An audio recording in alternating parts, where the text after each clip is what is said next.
की अशोक खरातच्या माध्यमातून मुख्यमंत्र्यांच्या खुर्चीला देखील सुरुंग लावण्यासाठी काही जण प्रयत्न करत होते, पण काळ्या जादूला इतकी मान्यता द्यायला लागलो की राजकारणात काळ्या जादूनी काहीही होऊ शकतं असं समस्त आमदारांना वाटायला लागलं.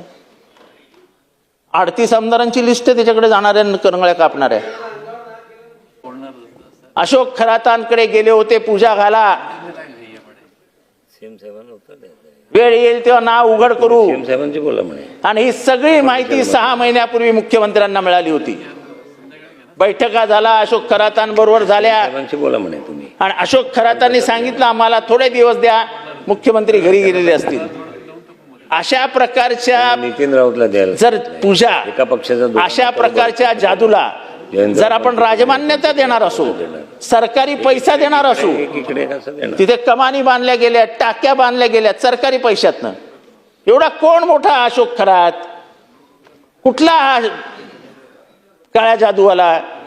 पण वाईट ह्या गोष्टीचं वाटतं, या तुकारामाच्या महाराष्ट्रामध्ये, ज्ञानेश्वराच्या महाराष्ट्रामध्ये, या शिवरायांच्या महाराष्ट्रामध्ये आपण काळ्या जादूला इतकी मान्यता द्यायला लागलो की राजकारणात काळ्या जादूनी काहीही होऊ शकतं असं समस्त आमदारांना वाटायला लागलं.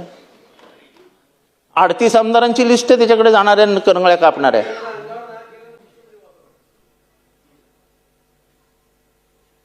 आता परवा मी बघितलं, उभा राहिलेलो इथे, एक एक जण एकेकाच बोट तपासत होते, तू नाही ना कापून आला, तू नाही ना कापून आला.